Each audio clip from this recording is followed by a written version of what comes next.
Differential equation की जो आपकी एक्सरसाइज 9.3 थी उसमें आपने क्या सीखा था? उसमें सीखा ये गया था और उसमें जितने भी क्वेश्चन किए गए थे सब में एक काम था कि हमें अवकल समीकरण बनानी होती थी।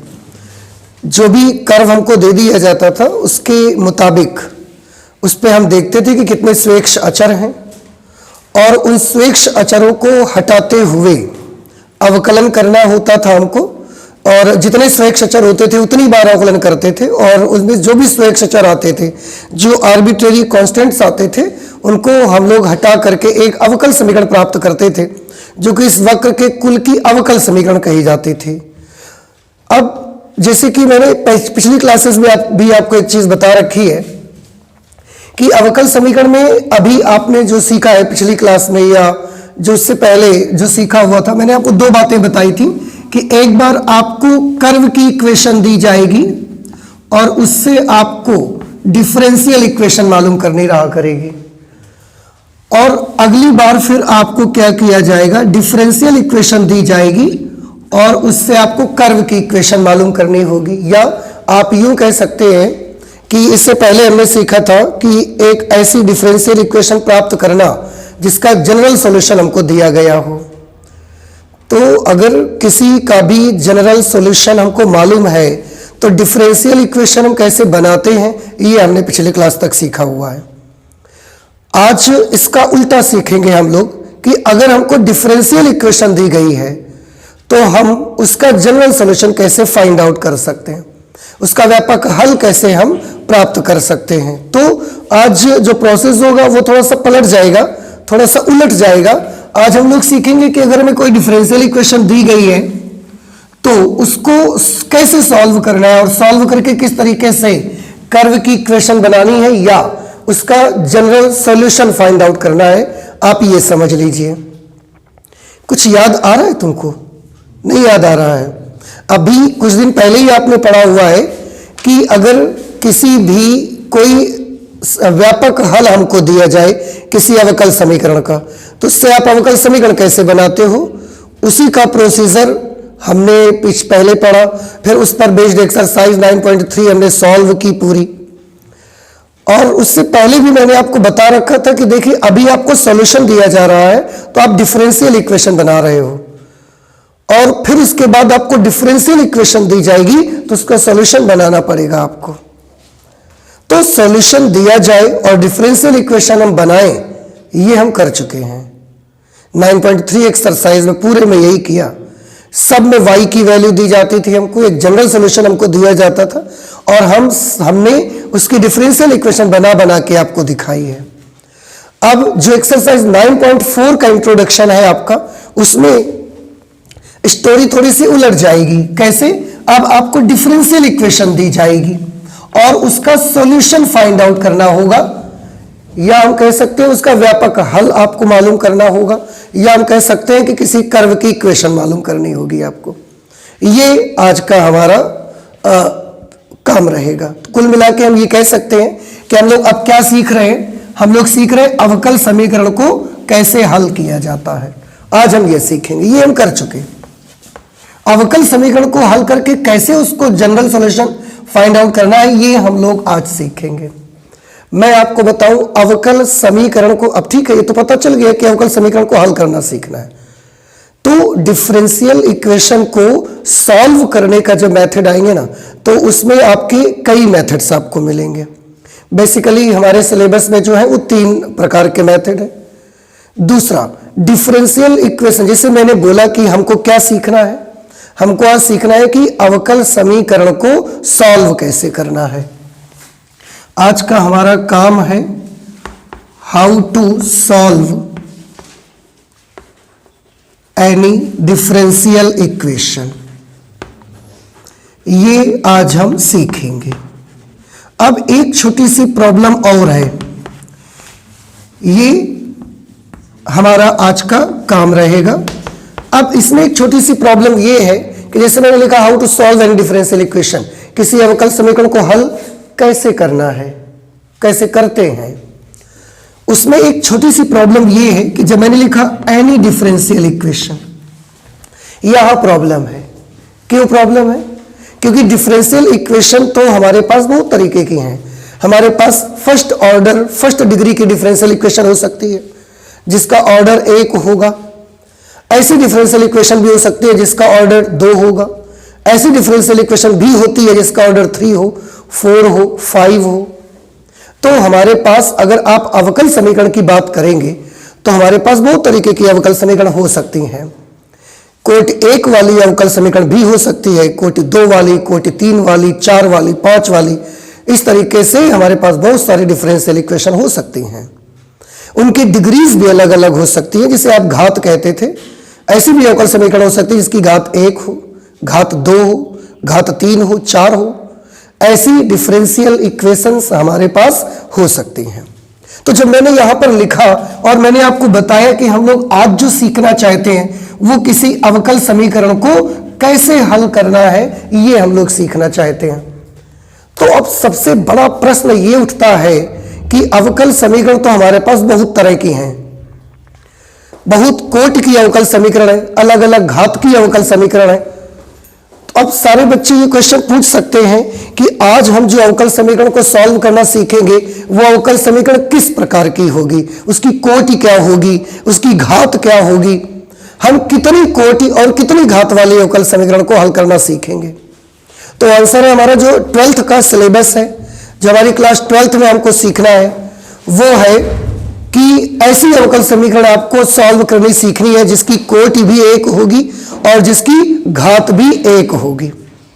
कक्षा 12 का जो भी आपका पाठ्यक्रम है, जो भी आपका सिलेबस है, उसमें आपको जो अवकल समीकरणें हल करनी सीखनी है वो अवकल समीकरणों की कोटि भी 1 होनी चाहिए,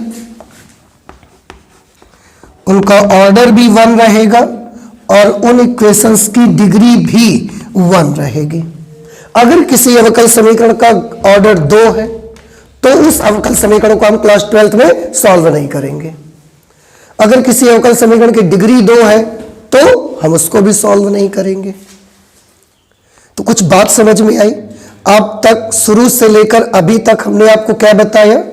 कुछ पॉइंट्स मैंने बताए जो कि पहले हम पढ़ चुके हैं। जैसे मैं एक बार फिर से आपको क्लियर कर दूं कि अभी तक की पढ़ाई में डिफरेंशियल इक्वेशन में बहुत सारी बातें सीखी हमने। डिफरेंशियल इक्वेशन किसको कहते हैं, डिफरेंशियल इक्वेशन का ऑर्डर किसे कहते हैं, कैसे पता लगाते हैं, डिफरेंशियल इक्वेशन की डिग्री किसको कहा जाएगा, कैसे मालूम करते हैं।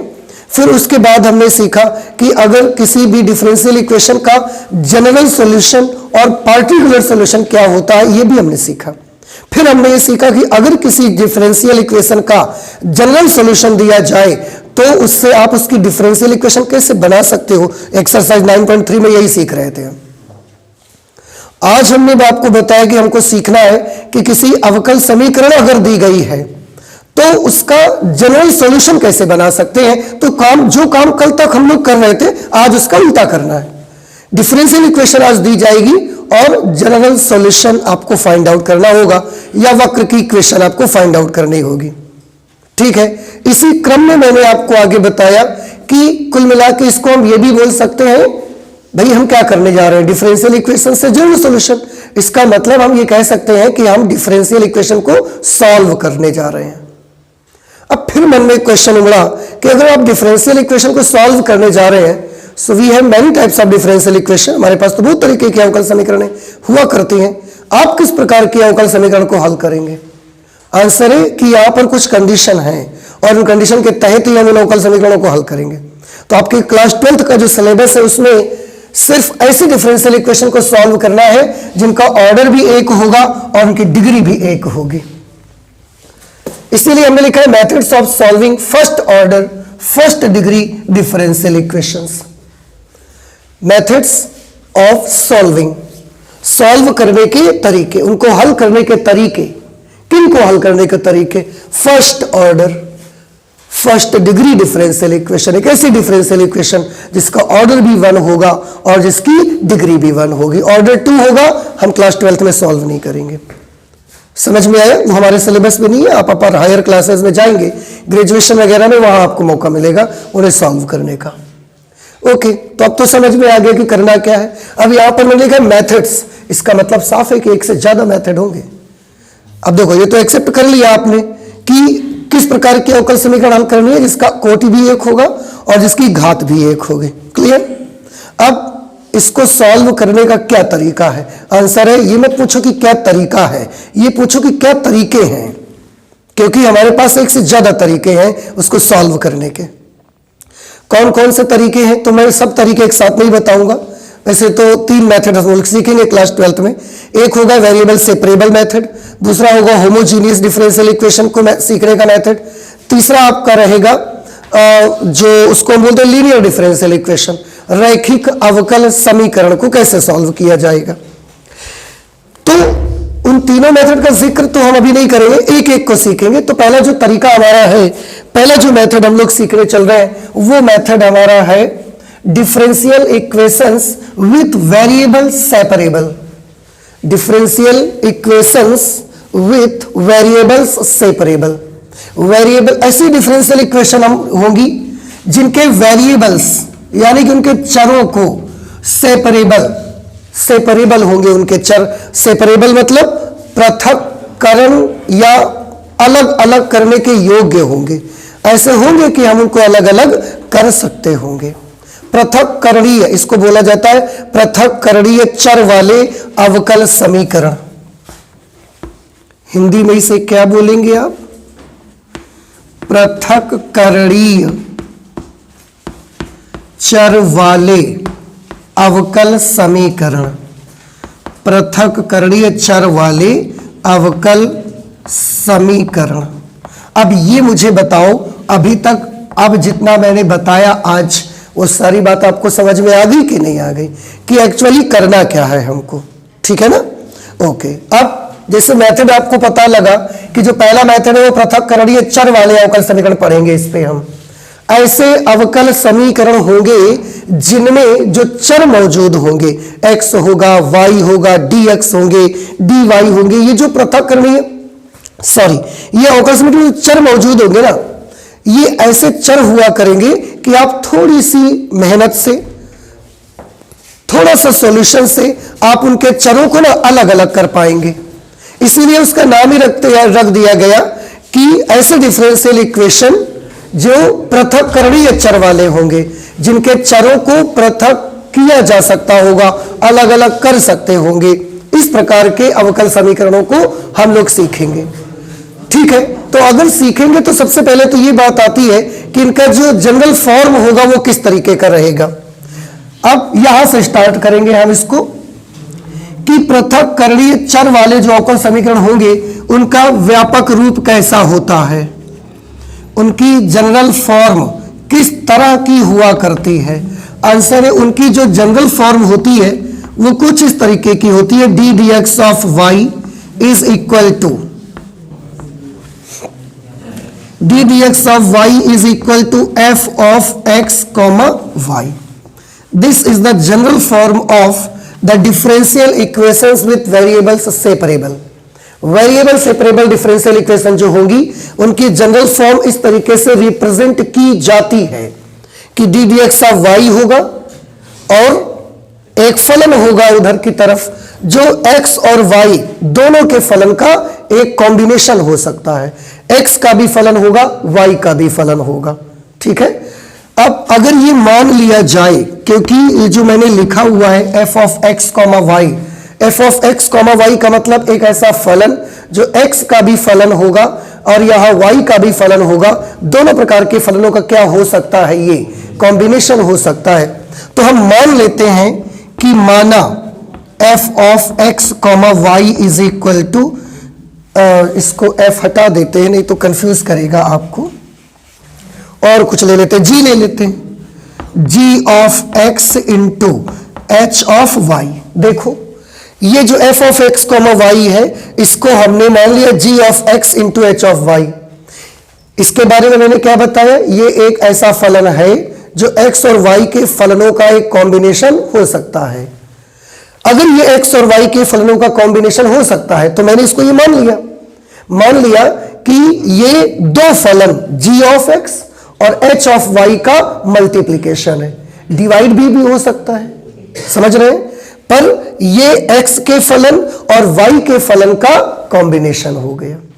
अगर ये कॉम्बिनेशन है एक्स और वाई के फलन का तो इसको हमने ये मान सकते हैं, हम भाग में भी मान सकते थे, लेकिन क्योंकि मुझे आपको इसको एक तरीका बताना है, एक प्रोसेस आपके सामने क्लियर करनी है कि कैसे आप सॉल्व करेंगे, इसलिए मैं यही ले लेता हूं इसको सॉल्व करने के लिए। ओके, अब ये ले लिया, अब यहां पर इसको रखोगे, करोगे कैसे सॉल्व वो हम आपको बता रहे हैं।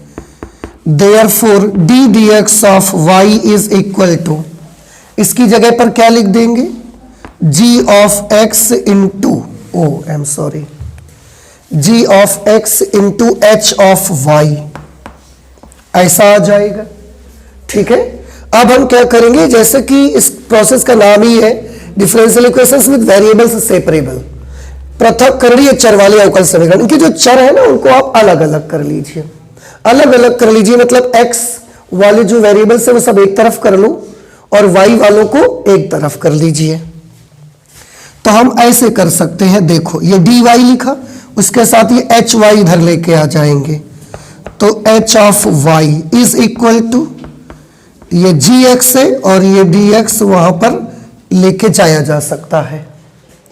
ये समझ में आ गया। अब आप देखिए, अभी एक्स और वाई का कॉम्बिनेशन का एक फलन था, अब आप देख सकते हैं एक तरफ पूरा वाई वाई आ गया है, एक तरफ पूरा एक्स एक्स आ गया है। तो वेरिएबल्स को क्या कर लिया हमने, अलग अलग कर लिया, वेरिएबल्स को हमने पृथक कर लिया, सेपरेट कर लिया उनको, देख रहे हो।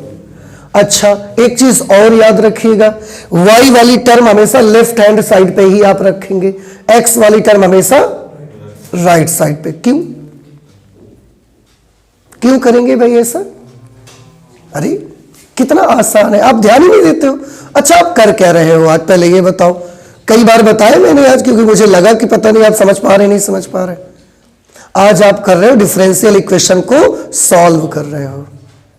अगर डिफरेंशियल इक्वेशन को सॉल्व करोगे मतलब आप उसका सॉल्यूशन निकाल रहे हो, और किसी डिफरेंशियल इक्वेशन का सॉल्यूशन क्या होता है, आंसर है y का एक ऐसा मान जो उस डिफरेंशियल इक्वेशन को क्या करे, संतुष्ट करे। तो अगर y का मान चाहिए तो y को लेफ्ट साइड पे रखो ना।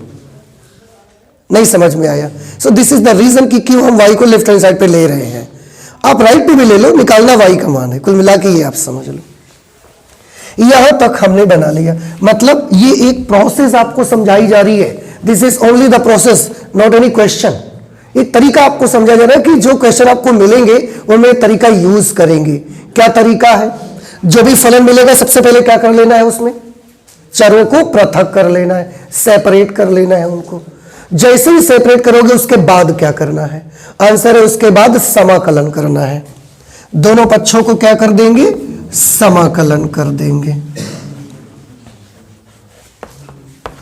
इंटीग्रेटिंग ऑन बोथ साइड्स, दोनों पक्षों का समाकलन करने पर, तो इंटीग्रेशन ऑफ, यहां पर देखिए क्या आ जाएगा, integration of d y of h of Y is equal to integration of g of x into d x. समझ में आया? अब समाकलन क्यों करना है आप सोचो। आपने पिछली क्लास तक क्या किया था, जनरल सॉल्यूशन से डिफरेंशियल इक्वेशन बनाई थी। तो जब जनरल सॉल्यूशन से डिफरेंशियल इक्वेशन बनाते थे तो आप क्या करते थे, अवकलन। आज आप क्या कर रहे हो, आज आप डिफरेंशियल इक्वेशन से जनरल सॉल्यूशन बना रहे हैं, तो कुछ उल्टा काम करना पड़ेगा। और डिफरेंशिएशन का रिवर्स प्रोसेस क्या होता है, इंटीग्रेशन। तो इसलिए हम क्या कर रहे हैं, इसको इंटीग्रेशन कर रहे हैं। समझ में आ रहा है ना? आप ये सोच सकते हो कि जब आप जनरल सॉल्यूशन से डिफरेंशियल इक्वेशन बनाते थे तब तो डिफरेंशिएशन करते थे, अभी आप इंटीग्रेशन क्यों कर रहे हैं, because we all know that the integration is the reverse process of differentiation. तो जब जनरल सॉल्यूशन को डिफरेंशियल इक्वेशन में कन्वर्ट करते हैं तो उसके लिए मुझे डिफरेंशिएशन करना पड़ता है। So for converting differential equation into general solution, we will do integration, हमको इंटीग्रेशन करना पड़ेगा। इसलिए दोनों पक्षों का क्या कर देंगे, इंटीग्रेशन। जब आप कब करोगे, जब वेरिएबल्स को सेपरेट कर लोगे उसके बाद ये काम करोगे। अब इनका तो भाई हमें कुछ पता नहीं कि क्या होगा, क्योंकि कोई फलन तो लिया नहीं मैंने। मान लो कि 1/h ऑफ y का समाकलन क्या होगा, कैपिटल H ऑफ y। मान लीजिए क्योंकि वहां तो जब क्वेश्चन लगाओगे तो वहां तो कोई ना कोई फलन होगा, उसका समाकलन आ जाएगा आपको। यहां g ऑफ x को इंटीग्रेट करना है। g ऑफ x का इंटीग्रेशन क्या होगा हमें नहीं मालूम है, तो हम इसको ऐसे लिख ले रहे हैं कैपिटल G ऑफ x। और इंटीग्रेशन करते वक्त आप कांस्टेंट लगाओगे तो हम एक कांस्टेंट भी लगा देंगे और ये आ जाया करेगा आपका सॉल्यूशन। तो हमको किस प्रकार की डिफरेंशियल इक्वेशन को सॉल्व करना है? फर्स्ट ऑर्डर फर्स्ट डिग्री की डिफरेंशियल इक्वेशन सॉल्व करनी है। कितने मेथड्स हैं? क्लास 12th में 3 मेथड्स हैं। पहला मेथड क्या है? Differential equations with variable separable, पृथक चर वाले अवकल समीकरण, ये उसका मेथड रहेगा। प्रोसेस क्या है? प्रोसेस ये है कि सबसे पहले जो भी फलन आपको दिया जाएगा उसमें x और y अलग अलग करेंगे, y लेफ्ट हैंड साइड पे, x सारा का सारा राइट हैंड साइड पे। जैसे ही सेपरेट कर पाए फिर क्या करिएगा? समाकलन कर दीजिएगा और समाकलन करने से ये आंसर आपको मिल जाएगा। नहीं समझ में आ रही बात आपको? ठीक है। और समाकलन करते वक्त x वाले की तरफ क्या लगा देना है? एक आर्बिट्रेरी कांस्टेंट, क्योंकि समाकलन करने में क्वेश्चन लगाते हैं ना। अब आप पूछ सकते हो कि सर समाकलन तो यहां भी किया तो इधर क्वेश्चन क्यों नहीं लगाया? अरे भाई बात तो एक ही है ना।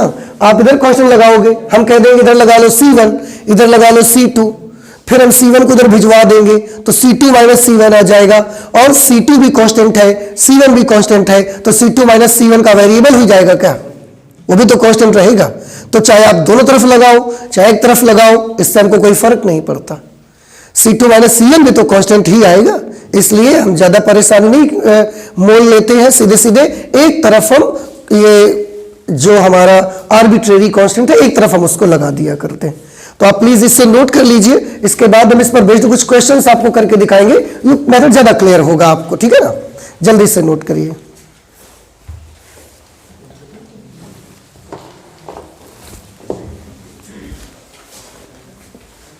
कुछ एग्जाम्पल सॉल्व करेंगे तो उससे मेथड और ज्यादा क्लियर होगा। जैसे कि एक सबसे पहला एग्जाम्पल मुझे दिख रहा है, एग्जाम्पल नंबर 9 मैं पढ़ रहा हूं, आप भी ध्यान से देखिएगा, सुनिएगा। लिखा हुआ है अवकल समीकरण d D x of Y is equal to x plus 1/2 minus y, where y is not equal to 2, y का मान 2 के बराबर नहीं है, तो इसका व्यापक हल ज्ञात करिए। देखो क्या पूछा उन्होंने, दिया क्या गया आपको?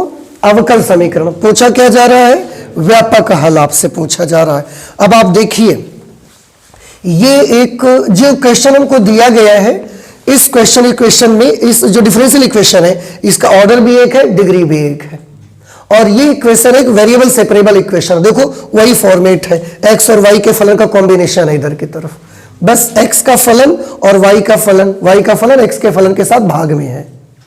ठीक है ना, ये इसको अब हमको सॉल्व करना है। तो कैसे सॉल्व करेंगे? बड़ा इजी है। तरीका क्या बताया हमने आपको? सबसे पहले x वाले सारे टर्म्स एक तरफ और y वाले सारे टर्म्स एक तरफ कर लीजिए। तो इसको इधर ले आइए, इसको उधर भेज दीजिए। तो इस तरीके से ये क्या बन जाएगा? 2 minus y d y is equal to x plus 1 into d x. बताइए इतना समझ आया कि नहीं आया? ठीक है। अब बताओ वेरिएबल से सेपरेट हो गए कि नहीं हुए? अभी हो गए। ये y वाले सब एक तरफ, x वाले दूसरे एक तरफ हो गए। अब इसके बाद क्या करना है? दोनों पक्षों का समाकलन करना है।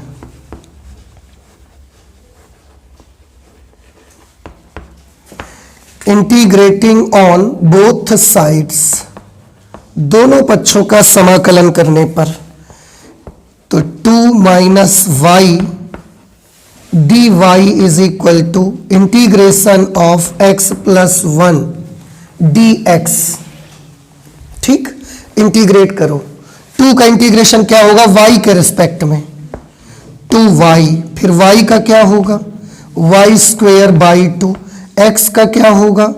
x स्क्वेयर बाई 2, 1 के लिए x और उसके साथ एक आर्बिट्रेरी कांस्टेंट c। बस वैसे तो यही सॉल्यूशन आ गया, यही सॉल्यूशन आपका आ गया, बस हो गया आंसर। आप देखिए यही आंसर आपका आ जाएगा। थोड़ा सा उसको और मतलब सॉल्व करवा रहे हैं तो वो हम लोग कर लेंगे। जैसे आप कैसे कर सकते हो, पूरी इक्वेशन को 2 से मल्टीप्लाई कर दो, तो 2 से मल्टीप्लाई करोगे तो यहाँ क्या बन जाएगा? 4y। यहाँ 2 से मल्टीप्लाई करोगे तो माइनस वाई स्क्वेयर, यहां 2 से मल्टीप्लाई करेंगे तो ये बन जाएगा एक्स स्क्वेयर, और यहां से उससे मल्टीप्लाई करेंगे तो 2x, और ये क्या हो जाएगा बेटा 2c। ठीक, आप चाहें तो इन सबको उधर ही भेज दीजिए, तो ये एक्स स्क्वायर ये उधर जाके वाई स्क्वायर हो गया, फिर ये प्लस का 2x, ये 4y उधर जाके माइनस हो जाएगा, और प्लस 2c को हम क्या लिख सकते हैं, देखो बेटा c कांस्टेंट है तो 2c भी तो कांस्टेंट है, इसलिए 2c की जगह पर हमने क्या लिख दिया c डैश। कोई प्रॉब्लम नहीं है, ये हमारा आंसर आ जाएगा। कुछ बात समझ आई आपको? नहीं समझ में आया? एक चीज आप फिर यहां से पूछ सकते हैं जो कि आप नहीं पूछ रहे हैं। पूछेंगे ये कि आप डिफरेंशियल इक्वेशन का सॉल्यूशन निकाला है और ऊपर भी बोला गया था कि व्यापक हल ज्ञात कीजिए, और व्यापक हल में हमको सिखाया गया है कि y का मान निकालना होता है, तो y का मान तो नहीं आया है कि नहीं? कोई प्रॉब्लम नहीं है, आप जब चाहो इस इक्वेशन जो ये बनी है ये उसका जनरल सॉल्यूशन है, आप जब चाहें इससे y का मान निकाल सकते हैं। कैसे निकालोगे? यहाँ y की 2 घात है, यहाँ 1 घात है, तो ये कैसे करोगे? बड़ा सिंपल है, मैथमेटिक्स में ऐसे बहुत प्रोसेस आपको सिखाए जाते हैं। क्या करिए, हालांकि आंसर ये है, इसके आगे कुछ नहीं करना है, आपको हल हो गया, सॉल्यूशन हो गया है। पर अगर आपके मन में ये उमड़ रहा है, ये आ रहा है कि जनरल सॉल्यूशन के लिए तो हमको y की वैल्यू चाहिए होती है, तो y का मान निकाल के दिखाया जाए, वो हम आपको करके दिखा रहे हैं। अदरवाइज यहीं से छोड़िएगा आप इसको, ये y square minus 4y, y वाले एक तरफ कर लो, बाकी सब उधर भेजो, ये उधर जाएगा तो हो जाएगा, ये सब माइनस हो जाएंगे, minus x square plus 2x plus c dash, x square 2x c dash. ठीक है, उसके बाद हम पूर्ण वर्ग इसका बनाने की कोशिश करेंगे। पूर्ण वर्ग कैसे बनाएंगे? y के गुणांक का आधा करेंगे -2, उसका वर्ग करेंगे, 4 इधर जोड़ेंगे, 4 उधर भी जोड़ देंगे, तो यह आ जाएगा y square minus 4y plus 4 is equal to 4 minus x square plus 2x plus c dash. अब ये क्या बन जाएगा? y माइनस 2 होल स्क्वेयर। तब तक इसको देखिए, 4 minus x square minus 2x minus c dash. ठीक है, दोनों पक्षों का वर्गमूल ले लीजिए, तो y माइनस 2 बराबर क्या आ जाएगा? Under root 4 minus x square minus 2x minus c dash. तो y इज इक्वल टू क्या आ जाएगा? 2 उधर चला जाएगा, 2 plus under root 4 minus x square minus 2x minus c dash. लीजिए y का मान आ गया। समझ आ रहा है? बट आपको ये सब करना नहीं है, इसके बाद का पोर्शन ये नहीं करना है आपका। अगर एक ऐसा कर्व जैसी इक्वेशन आ जाती है तो बस यही से आपको आपका आंसर मिल जाएगा।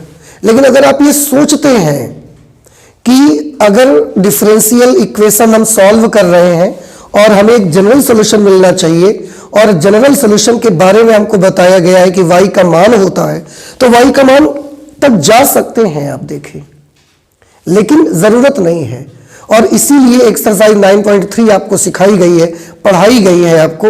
9.3 एक्सरसाइज में देखिए जितने भी क्वेश्चन थे, क्या सब में y का ही मान था आपके पास? नहीं था, कर्व की इक्वेशंस थी आपके पास, और कर्व की इक्वेशंस को सॉल्व करके डिफरेंशियल इक्वेशन में कन्वर्ट किया था आपने। तो यही चीज सिखाने के लिए कि आप के मन में कहीं ये हमेशा के लिए बैठ ना जाए कि डिफरेंशियल इक्वेशन को सॉल्व करने हैं, उसका सॉल्यूशन निकाल रहे हैं तो y का ही मान निकालना चाहिए, ऐसा जरूरी नहीं है। एक कर्व आपको मिल जाएगा, बस वो हमारा आंसर हो जाएगा। तो ये कर्व हमको मिल गया, ये हमारा आंसर है। और ये वक्र कौन सा है? वृत्त। आप देखें x square plus y square plus 2x minus 4y plus c dash is equal to 0, ये एक सर्कल है। समझ रहे हैं? और अगर ये सर्कल दिया जाता और हमसे बोला जाता कि डिफरेंशियल इक्वेशन पता लगाओ, तो ये डिफरेंशियल इक्वेशन आती है उसकी। और कल तक यही तो कर रहे थे हम लोग, आज इससे वो पता लगा रहे हैं। तो आगे का ये हिस्सा आपको करना नहीं है, पर मैंने दिखा दिया है कि अगर आपको लगता है तो आप जा सकते हो वहां तक। ठीक है ना? तो आप एक काम करिए, ये एग्जाम्पल हमारा एग्जाम्पल नंबर 9 है, आप प्लीज इससे नोट कर लीजिए और इसके बाद हम लोग सॉल्व करते हैं example number 10। Okay, example number 10 आपके सामने है। D D x of Y is equal to 1 plus y square upon 1 plus x square. इसको कैसे सॉल्व करना है? By the method of variables separable. सबसे पहले क्या करेंगे बताइए? वेरिएबल्स को सेपरेट करना है, वाई वाले एक तरफ कर लो, तो डी वाई अपॉन क्या आ जाएगा? 1 plus y square is equal to d x upon 1 plus x square. देखिए ये इधर आ जाएगा और ये डी एक्स उधर चला जाएगा। इसके बाद क्या करना है? Integrating on both sides.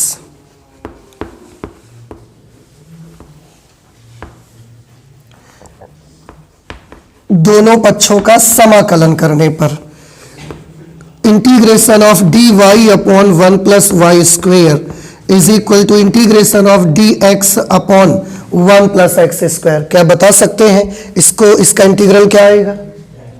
हाँ, very good, tan inverse y। tan inverse y is equal to tan inverse x plus c। बस यही हमारा आंसर आ गया। आप अगर चाहे तो और आप सॉल्व कर सकते हैं। कैसे सॉल्व कर सकते हैं? देखो, इसको इधर लेके आ सकते हो, फिर tan inverse a minus tan inverse b का फॉर्मूला लग जाएगा। tan inverse y minus tan inverse x is equal to tan inverse c। आप सोचोगे इसके पास tan इनवर्स कहां से आ गया? तो बेटा ये क्या है? c क्या चीज है? तो tan इनवर्स c क्या चीज है? तो प्रॉब्लम क्या है? ठीक है भाई, अगर c कांस्टेंट है तो tan इनवर्स c में तो कांस्टेंट ही है, कोई प्रॉब्लम नहीं है हमको। इसमें tan inverse a minus tan inverse b का फॉर्मूला लगा दीजिए। tan inverse y minus x upon 1 plus x y is equal to tan inverse c। तुलना कर देंगे अगर दोनों पक्षों की हम, तो y minus x upon 1 plus x y is equal to c, या y minus x is equal to c 1 plus x y. ये भी हमारा आंसर है। ठीक है, ये भी आंसर है। आप चाहें तो यहीं से छोड़ दीजिए। आपकी बुक में देखिए कहां तक सॉल्व किया है। बुक वालों ने तो केवल यहीं से सॉल्व करके छोड़ दिया है इसको। आप चाहे यहां तक जा सकते हैं, क्योंकि हो सकता है ऐसे क्वेश्चंस में कुछ क्वेश्चंस के आंसर यहां तक ले जाएं आपको। ठीक है ना?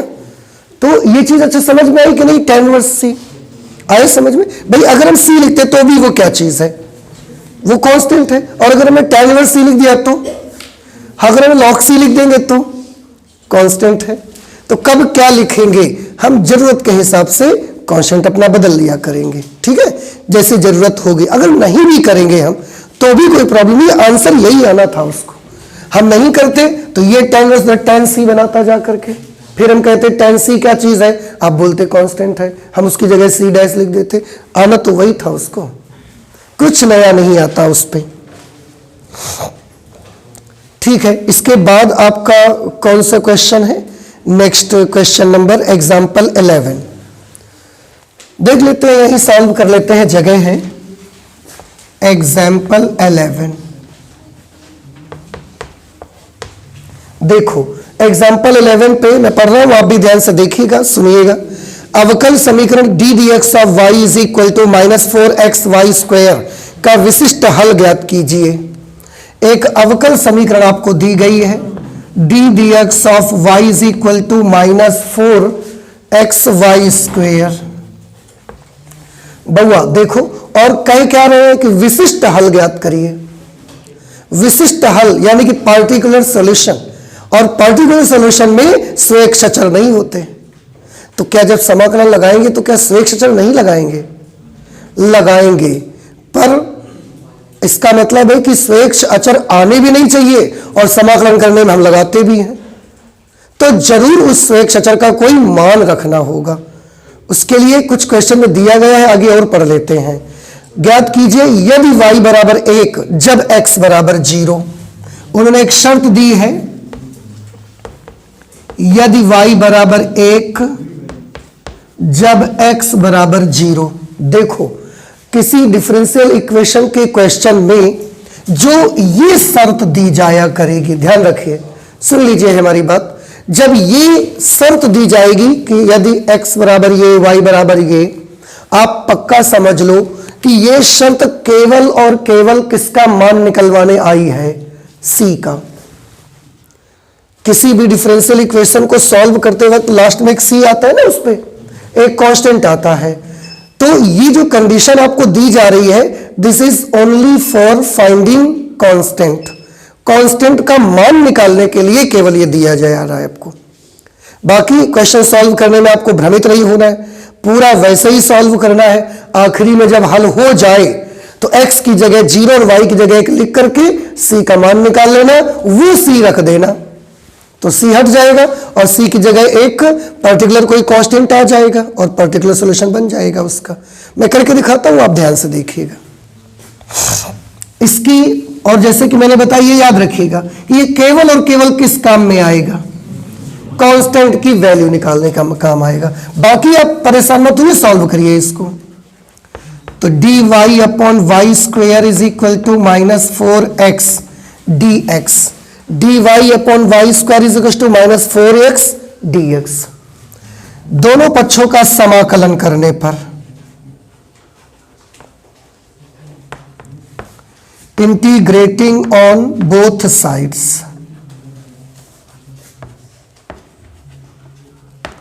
दोनों पक्षों का समाकलन कर देते हैं। तो ये dy, इसको बेटा ऊपर लेते आओ तो y टू द पावर -2 बन जाएगा,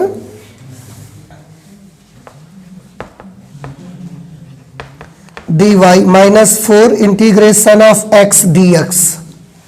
इसको इंटीग्रेट करोगे तो क्या आएगा, y to the power -1 upon -1, मतलब -1 अपॉन y आएगा। -4 x को इंटीग्रेट करोगे तो x square upon 2 plus c। ठीक है, इससे ये कैंसल किया जा सकता है। तो -1 upon y is equal to -2x, -1 upon y is equal to -2x square plus c। ठीक है, आप अगर माइनस से मल्टीप्लाई करा दो दोनों पक्षों में तो 1 अपॉन वाई बराबर क्या हो जाएगा, 2x स्क्वेयर माइनस c। ठीक है, अगर हम इसको पलट देंगे तो y की वैल्यू कितनी आ जाएगी, उलट दीजिए दोनों पक्षों को आप, तो y इज इक्वल टू आ जाएगा 1 upon 2x square minus c। पर यह विशिष्ट हल नहीं है, यह व्यापक हल है। कैसे पहचान पा रहे कि यह व्यापक हल है, क्योंकि इसमें स्वेच्छ अचर आ रहा है, विशिष्ट हल में स्वेच्छ अचर नहीं आता। तो क्या किया जाए, ये शर्त यूज कर लो, शर्त यूज करिए, यदि y बराबर 1 जब x बराबर 0, तो आप इसमें x की जगह 0 लिखिए, y की जगह 1 लिखिए। बताइए क्या आएगा, 1 is equal to 1 upon -c, यही तो आएगा। 1 इज इक्वल टू 1 अपॉन, ये 0 हो जाएगा -c। कहने का मतलब यूं कि c की वैल्यू कितनी आ जाएगी, -1, और c की ये वैल्यू यहां लिख देंगे। इसलिए y is equal to 1 upon 2x square plus 1, 1 upon 2x square minus, और c की जगह बुआ -1 लिखोगे ना, तो -1 प्लस 1 आ जाएगा। ये हो गया दी गई अवकल समीकरण का विशिष्ट हल। ये है दी गई अवकल समीकरण का विशिष्ट हल। अब आप बताएं समझ आया कि नहीं आया आपको। और ये क्या चीज है, यह भी हल है, पर यह है दी गई अवकल समीकरण का व्यापक हल। समझ रहे हैं, व्यापक हल, विशिष्ट हल। हमको विशिष्ट हल चाहिए था, तो ये हमारा सही जवाब होगा। आई होप कि समझ में आया आपको। आप नोट करें जल्दी से, इसके बाद अगला क्वेश्चन सॉल्व करते हैं। अगला क्वेश्चन, क्वेश्चन नंबर 12 है। लिखा हुआ है, बिंदु 1,1 से गुजरने वाले एक ऐसे वक्र का समीकरण ज्ञात करिए। देखिए क्या उन्होंने बताया कि बिंदु 1,1 से गुजरने वाले एक ऐसे वक्र का समीकरण ज्ञात करिए जिसका अवकल समीकरण x into d y is equal to 2x square plus 1 into d x है। जहां x is not equal to 0। अब थोड़ा गौर से देखिए, उन्होंने पूछा क्या है, उन्होंने पूछा एक बिंदु दिया 1,1 और बोला कि ये जो बिंदु 1,1 है इससे गुजरने वाले अवकल समीकरण, इससे गुजरने वाले वक्र का समीकरण बताइए।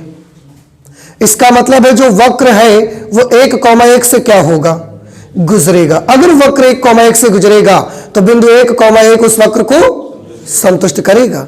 तो ये बिंदु हम किस लिए रखेंगे, संतुष्ट कराने के लिए। तो ये पॉइंट हम यहां नोट कर लेते हैं। तो पॉइंट की जरूरत हमको उस समय पड़ेगी जब वक्र आ जाएगा और किसी कारण से मुझे इस बिंदु से उस वक्र को क्या करना पड़ेगा, संतुष्ट करने की आवश्यकता पड़ेगी, तो हम इसका यूज करेंगे।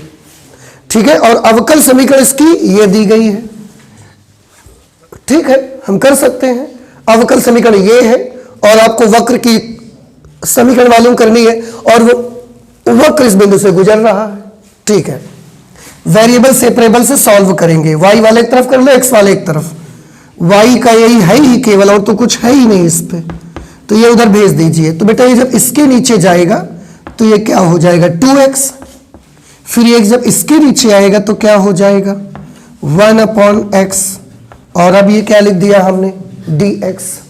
अलग हो गए, अब इंटीग्रेट कर देते हैं।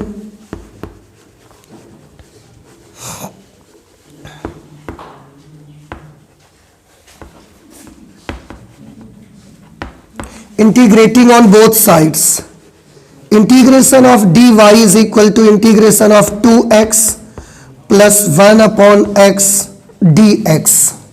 ठीक है बउआ, नहीं समझ में आया बेटा आपको? अच्छा, अब हम इंटीग्रेट करो तो dy का इंटीग्रल क्या आएगा, y, इसका क्या होगा 2x का हो जाएगा x² 1/x का log x और प्लस c, ये 2 से ये 2 कैंसल हो गया। y is equal to x² plus log x plus c। ये वक्र की समीकरण तो आ गई, पर वक्र की समीकरण में एक कांस्टेंट आ रहा है, उसके बारे में हमको कुछ पता नहीं है भाई। क्या आप इस कांस्टेंट को ज्ञात करने का कोई मेथड मुझे बता सकते हैं? बड़ा सिंपल है। अगर ये वक्र आ गया है तो ये वक्र इस बिंदु से गुजरता है, तो ये बिंदु वक्र को क्या करेगा, संतुष्ट करेगा। यहां लिख देंगे क्योंकि यह वक्र, क्योंकि यह वक्र बिंदु 1,1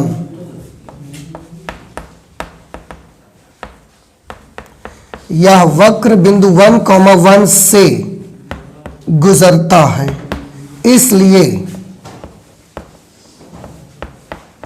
बिंदु 1,1 इस वक्र को संतुष्ट करेगा, इस वक्र को संतुष्ट करेगा।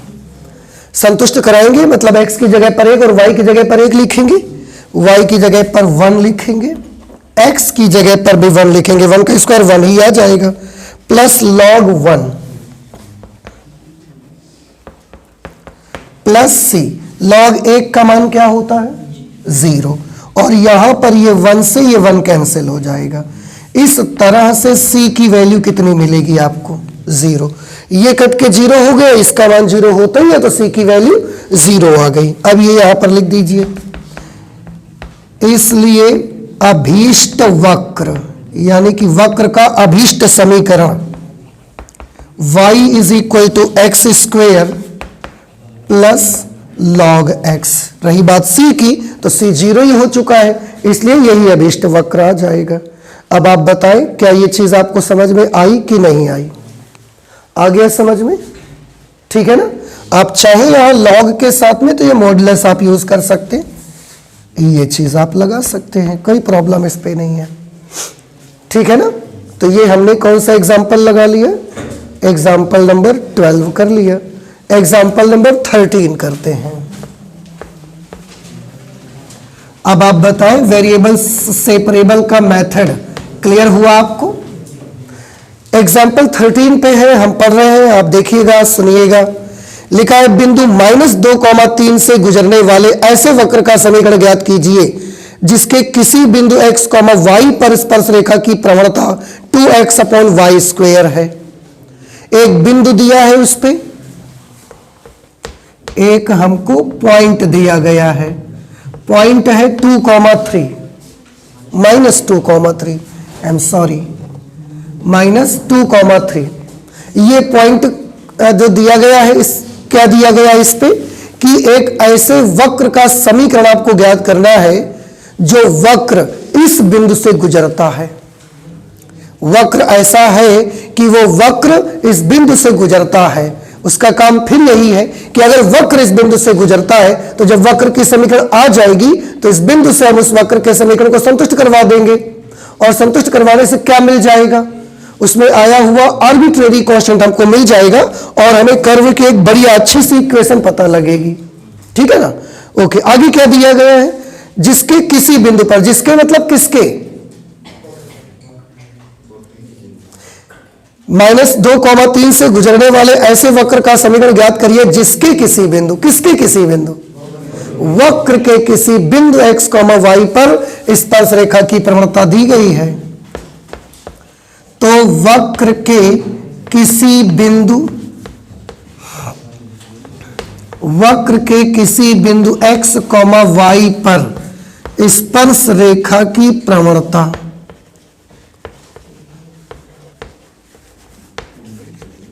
कितनी दी गई है ये बेटा, ये दिया गया है हमको 2x/y²। अब ये हमें बताइए, आपने एप्लीकेशन ऑफ डेरिवेटिव्स पढ़े हुए हैं, अवकलज के अनुप्रयोग, उसमें आपने स्पर्श रेखा और अभिलंब पढ़ा हुआ है, पढ़ा हुआ है। तो वक्र के किसी बिंदु x, y पर स्पर्श रेखा की प्रवणता को किससे प्रदर्शित करते हैं, dx/y से। भूल गए, वक्र के किसी भी बिंदु x, y पर स्पर्श रेखा की प्रवणता को प्रदर्शित किया जाता है dx/y से।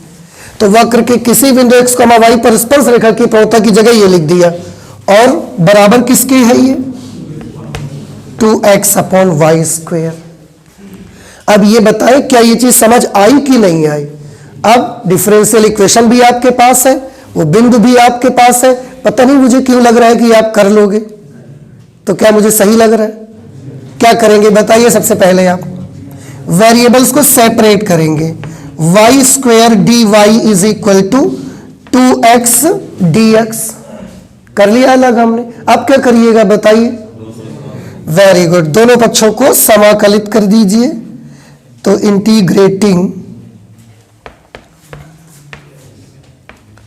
Integrating on both sides, integration of y² dy =